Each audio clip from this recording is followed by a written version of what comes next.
কথায় আছে যে বাবা মা ছাড়া আর কেউ না সেরমভাবে তোমাকে বুঝবে না। তোমার মন খারাপের দিনটা যার জন্য হবে সেও তোমাকে একটা সময় বুঝবে না, কিন্তু বাবা মা তো, তারা তো ঠিক বুঝবে।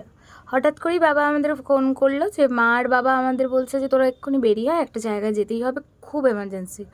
তো এখানে আমার মুখ চোখ দেখে তোমরা বুঝতেই পারছো কতটা টেনশন হচ্ছিলো যে হঠাৎ করে কী এমন হলো যে আমাদের যেতেই হচ্ছে, কী ব্যাপার। গিয়ে দেখি যে না, যে ওখানে একটা মেলা বসেছে, তো সেখানেই নিয়ে যাওয়ার জন্য। কারণ বিগত বেশ কিছুদিন ধরে, বেশ কিছুদিন বলবো না, বেশ কিছু মাস ধরে আমার মন মেজাজ কিচ্ছু ভালো নেই, কিছু ভালো লাগে না, ভালোও লাগছে না। আর বাবা মা বোন প্রতিনিয়ত, এবং আমার কিছু কাছের মানুষ, তারা প্রতিনিয়ত চেষ্টা করে যাচ্ছে আমাকে কিভাবে খুশি রাখা যাবে। সে যাই হোক, কোনো একদিন বলবো মনের কথাগুলো খুলে। দেন এখানে যেহেতু আমি খুব খাদ্যরসিক, এখানে চলে এসেছিলাম মাংসের দোকানে, তারপরে গেছিলাম ইলিশ মাছের।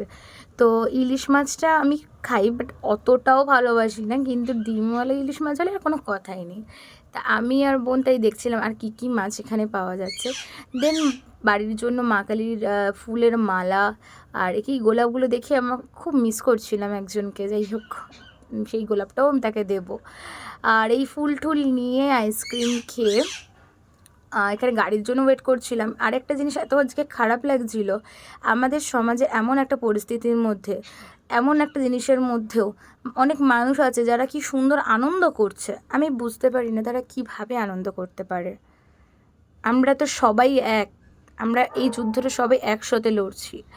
তো কিছু মানুষ আছে দেখতে পাচ্ছি যারা জিনিসটাকে নিয়ে অতটা গুরুত্বই দিচ্ছেন না। কেন? সে তো আমাদের ঘরেরই মেয়ে, আমাদেরই বোন, আমাদেরই সহযোদ্ধা। আসুন না সবাই মিলে যতদিন না জাস্টিস পাচ্ছি, ততদিন একটা বছর নয় আমরা উৎসবটা একটু কম আনন্দ করি।